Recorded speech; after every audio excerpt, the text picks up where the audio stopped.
हमारी पढ़े लिखे लोगों की सरकार है, हमारी पढ़े लिखे लोगों की पार्टी है। और जब मैं सरकार चला रहा हूं, मैं मीटिंग लेता हूं अफसरों की, मैं ये देखता हूं कि मुख्यमंत्री को पढ़ा लिखा होना कितना जरूरी है। ये अफसर आपको यूं घुमा देते हैं, आप मीटिंग लेते हो वो यूं घुमा देते हैं, आपको पता ही नहीं चलता कोई क्या कह गया, आपसे यूं ही फाइलों के ऊपर साइन करा लेते हैं। अगर आप पढ़े लिखे नहीं हो, आप सरकार नहीं चला सकते, आपको कोई भी बेवकूफ बना के चला जाएगा। 2016 नवंबर में नोटबंदी की गई, पूरे देश में एक दिन रात को 8 नवंबर को रात को 8 बजे प्रधानमंत्री जी ने आके कहा कि आज से 500 के और 1000 के नोट लागू नहीं होंगे। पूरे देश के अंदर अफरा तफरी मच गई, लोगों के घर में खाने को नहीं था, लंबी लंबी लाइनों में लोग खड़े हुए, पता नहीं कितने लोग शहीद हो गए लाइनों में खड़े हुए, कितने लोग बेरोजगार हो गए, कितनी दुकानें बंद हो गई, इंडस्ट्री बंद हो गई।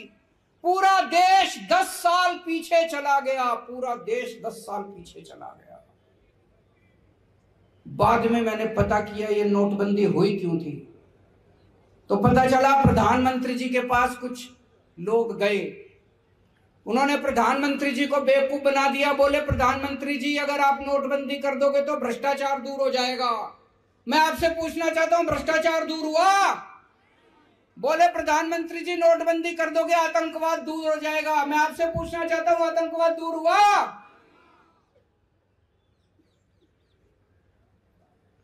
मैं एक वीडियो देख रहा था, प्रधानमंत्री जी से एक पत्रकार ने पूछा आप कितने पढ़े लिखे हैं? उन्होंने कहा मैं हाई स्कूल तक गया हूं, उसके बाद मैंने पढ़ाई नहीं की।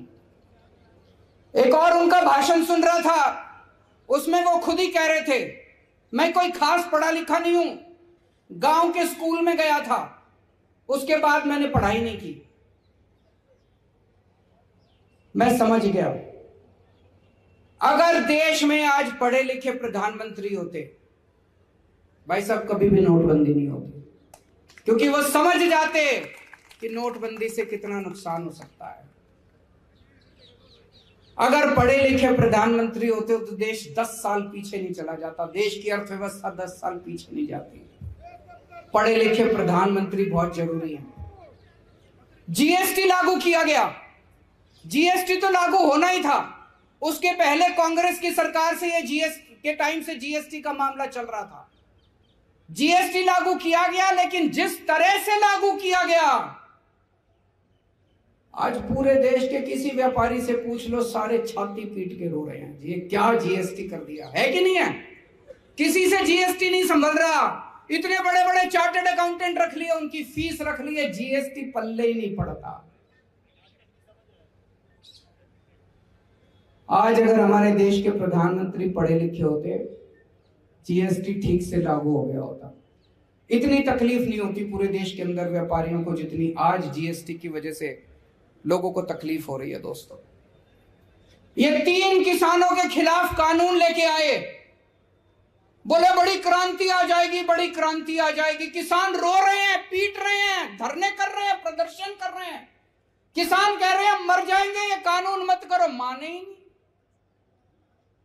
अंत पंत में जब 1 साल कई 750 किसान शहीद हो गए, 1 साल तक किसान दिल्ली के बॉर्डर पे बैठे रहे, उसके बाद इनको 3 कानून वापस लेने पड़े।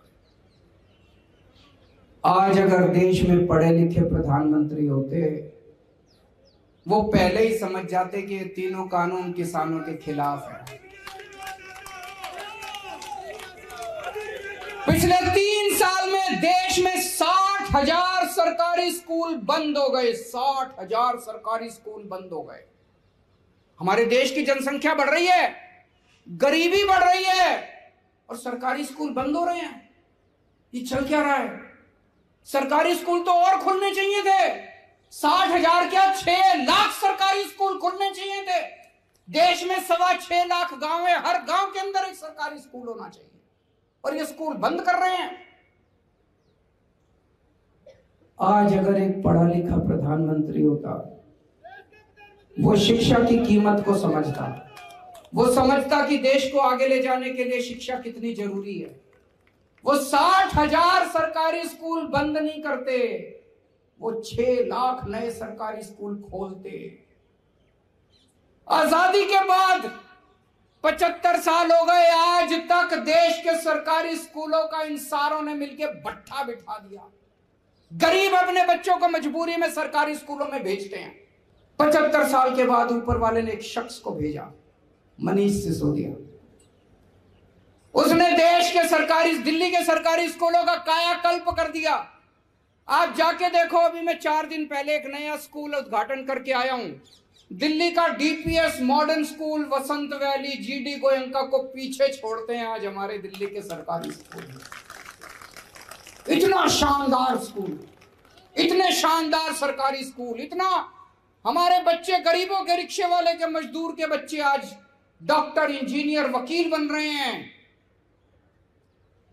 ऐसा शख्स जिसने देश के करोड़ों करोड़ों बच्चों के मन में, उनके माँ बाप के मन में एक उम्मीद पैदा की कि हमारे बच्चों को भी अच्छी शिक्षा मिल सकती है। नहीं तो एक रिक्शे वाले का बच्चा सोचता था मेरा बेटा भी रिक्शा चला लेगा, मजदूर का बच्चा सोचता था मेरा बेटा भी अब मजदूर बनेगा बड़ा होके। अब ये सपना देख रहे हैं हमारे बच्चे डॉक्टर बनेंगे, इंजीनियर बनेंगे, अमीर बनेंगे। ऐसे शख्स को प्रधानमंत्री जी ने जेल में डाल दिया। कोई अगर पढ़े लिखे प्रधानमंत्री होते तो मेरे को फोन करते, कहते अरविंद जी पार्टीबाजी छोड़ो, आप ये मनीष सिसोदिया को मेरे को दे दो, मैं इसको देश का शिक्षा मंत्री बनाऊंगा। बोलते कि नहीं बोलते? उन्होंने इनको पकड़ के जेल में डाल दिया। बताओ, मेरे को बड़ी तकलीफ हुई। अब मनीष सिसोदिया के लिए नहीं, मनीष सिसोदिया तो भगत सिंह है, जान ले लो उसकी, फांसी पे चढ़ा दो, खुशी खुशी देश के लिए फांसी पे चढ़ जाएगा। मुझे देश के लिए चिंता हुई कि इतने अच्छे शख्स को इन्होंने उठा के जेल के अंदर डाल दिया।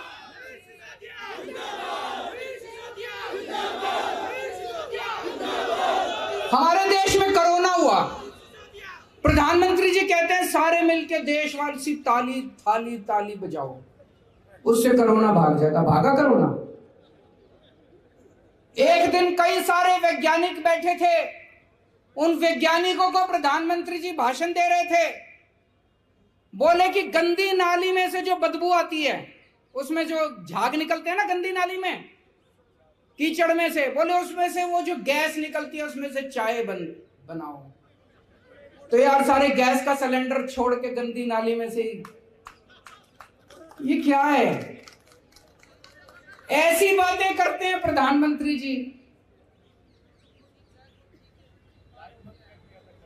एक दिन बोले ये जो बारिश आती है, बारिश में बादल हो जाते हैं, बादलों के टाइम पे हमें आक्रमण करना चाहिए दूसरे देश पे, उसमें राडार में पकड़ा नहीं जाता। वो मैं देख रहा था, सारे मजाक उड़ा रहे थे उनका।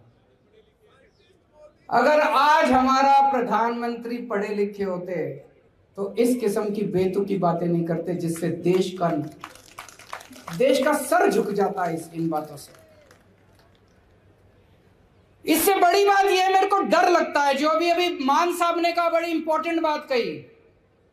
जब फाइलें आती हैं उनको आधे बार अगर आदमी पढ़ा लिखा ना हो, आज गवर्नेंस इतनी कॉम्प्लिकेटेड हो चुकी है, सरकार इतनी कॉम्प्लिकेटेड हो चुकी है, अगर आदमी पढ़ा लिखा ना हो, आधी बातें उसको समझ में नहीं आती कि अफसर मेरे से कहां साइन करा रहे हैं। मेरे को डर इस बात का लगता है, चिंता मुझे मेरे देश के बारे में होती है कि मेरे देश के प्रधानमंत्री अगर पढ़े हुए नहीं हैं तो रोज पता नहीं कितने निर्णय ले रहे हैं, कितने डिसीजन ले रहे हैं। वो डिसीजन सही है कि नहीं है, वो निर्णय सही है कि नहीं है, वो कौन करवा रहा है उनसे? कोई भी आके उनसे कुछ भी लिखवा के ले जाता है, कोई नोटबंदी करवा देता है, कोई थाली ताली बजवा देता है, कोई किसानों के कानून बनवा देता है, कोई कुछ करवा देता है, कोई कुछ करवा देता है। हमारे देश जा कर रहा है, हमारा देश। डर लगता है मुझको। इसलिए आज मैं सारे देशवासियों के सामने एक प्रश्न छोड़ के जाना चाहता हूं। क्या 21वीं सदी के भारत का निर्माण करने के लिए एक पढ़े लिखे प्रधानमंत्री की जरूरत है? क्या एक कम पढ़े लिखे प्रधानमंत्री 21वीं सदी के भारत का निर्माण कर सकते हैं? ये हम सब लोगों को मिलकर सोचने की जरूरत है।